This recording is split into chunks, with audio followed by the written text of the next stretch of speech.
Yola, the Adamawa state capital, now plays host to hundreds of thousands of internally displaced persons whose homes, businesses and other means of livelihood have been destroyed by Boko Haram. The reason why Yola is the most preferred destination for the internally displaced persons is simple. Yola is supposed to be more safe and secure since it is the seat of power of the Adamawa state government. Some of the internally displaced persons are from northern part of Adamawa, particularly Mubi, Michika, Madagali, Maiha and Hang local government areas, while others are from neighboring Borno state, the epicenter of the insurgency. There is no doubt that these internally displaced persons are people devastated. However, some among them demonstrate that they are indeed global citizens. Kello Apagu, a mother of 7 from Dagu village in Askira Uba local government of Borno state, while fleeing from Boko Haram attack in Lassa, found a boy of 3 years between Lassa and Delay.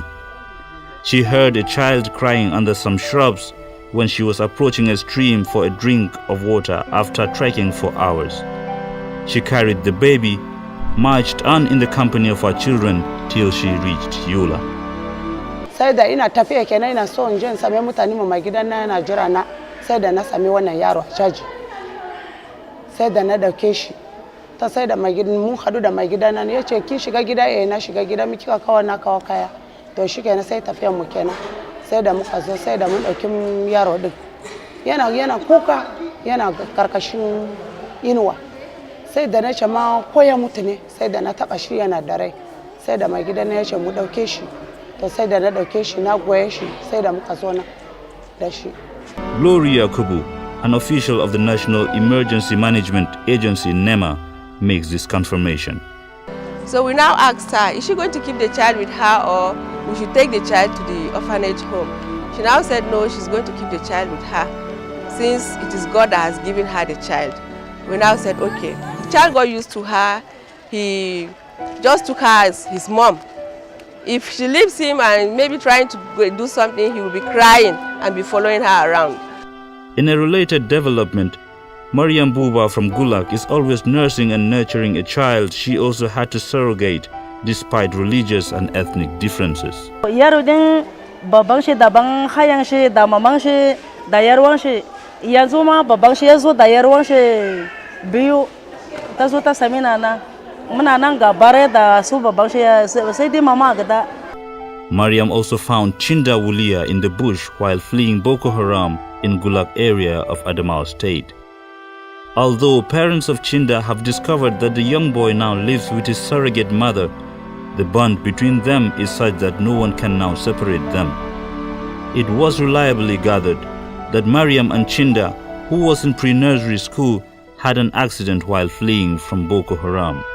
For 28-year-old Lami Joseph, apart from spending as much as 15,000 naira, an equivalent of $93.8, transporting the sick and aged away from Madagali town when Boko Haram struck, she also took with her 8 children of her kith and kin to relatively safe Yola before parents of the children came and took them away.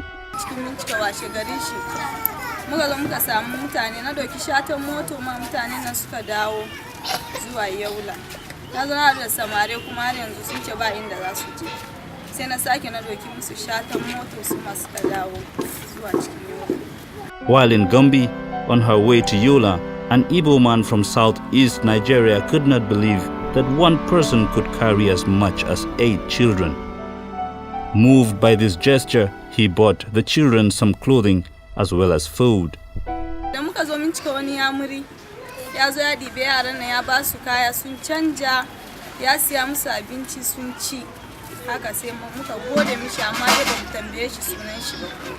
Muhammad Baza, a Muslim with 11 children and 3 wives, now plays host to 21 internally displaced persons, among them 4 Muslims and 17 Christians.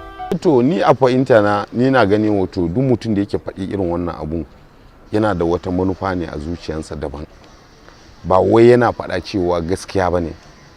Domin kai a matsayinka cewa kai Christian ne, in har tsakaninka da Allah kai imani da Allah, ko kai musulmi ba addinin da ta ce ko ka je ka musguna wa wani ko kuma ka kashe mutum. He believes that any religion worth its name does not segregate, kill, or teach violence. The coordinator of Justice, Peace and Development Commission of the Catholic Diocese of Yola, Reverend Father Maurice Koiranga, also points out that religion should not be a reason for discrimination, particularly when it comes to life-threatening issues. The reason why the Catholic Diocese of Yola, under the Office of the Justice and Peace Commission, we are called upon to attend to the challenge of addressing the needs of the displaced people. When they came into our place here, when Baza, Michika were overrun, precisely on the 15th of September, people came in here to the gate looking for food and shelter. So we were forced to take them in and make provision for them. Demonstrating the willingness to help beyond the walls of religion and ethnicity was what made Mayrama Bature, a mother of 5, to sell her clothes to help transport people away from the danger zone of Michika when Boko Haram attacked. She bought the clothes for 3,500 naira, an equivalent of $21.8, but sold it for only 1,000 naira, equivalent to $6.5, just to save lives. As Father Morris hinted, the greatest challenge now is that of building a post-conflict society. Already, Reverend Sister Catherine Hannan, the initiator and director Adult Literacy Program in Wurojabe, a suburb of Yola, is bringing both Muslims and Christians together, not just to make them literate and numerate, but to make them learn how to live in peace and harmony. In my experience, if people organise themselves, not alone will they be shut down, but the service bodies will come offering their services to know what they can do. So really, and at the moment, the biggest challenge is, say for the NGO, the people are interested, but now they need a little coaching just to get off the ground, but there's nobody to coach them. There's nobody there to coach them.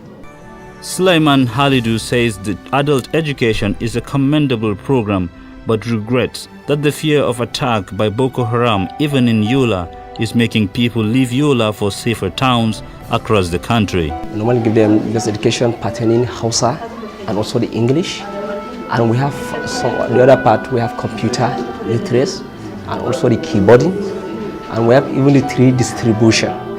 We have been doing it here on behalf of Sister.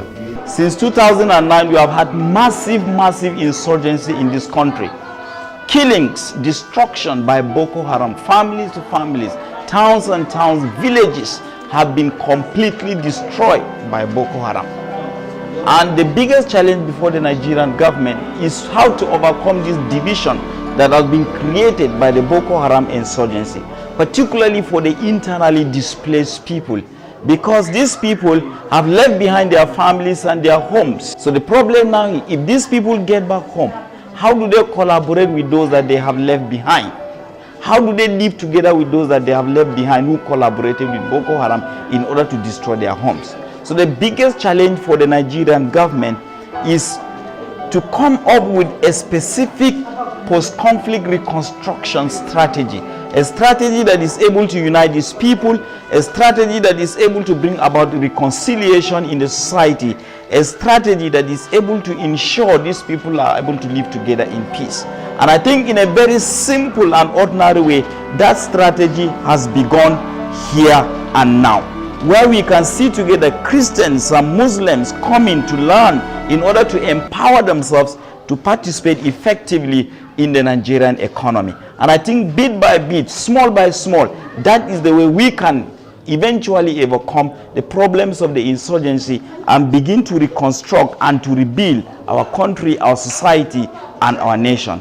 We hope, and with our vibrant faith in God, that one day Nigeria will reach that stage. And we hope that the Nigerian government is listening and listening well.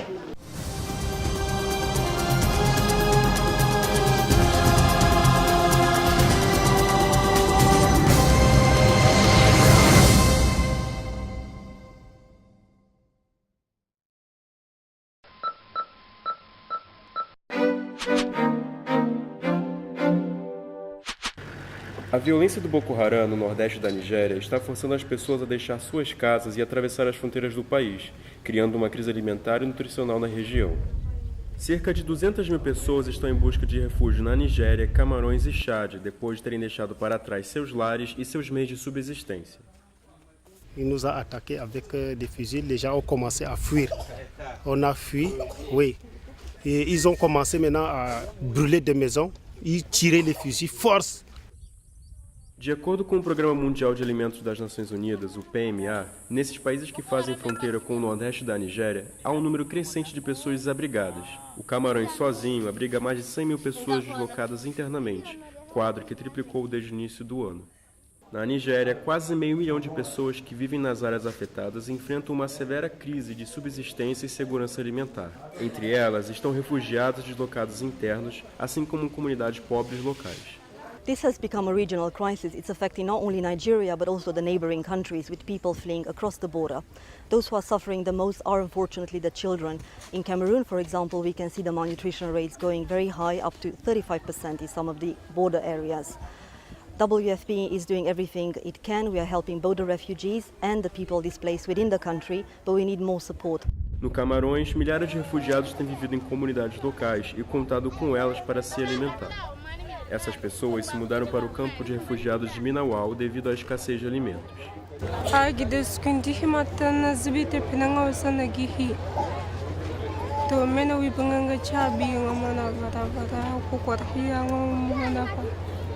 O PMA espera fornecer comida para cerca de 400 mil pessoas por mês, mas isso não será possível sem novos financiamentos urgentes.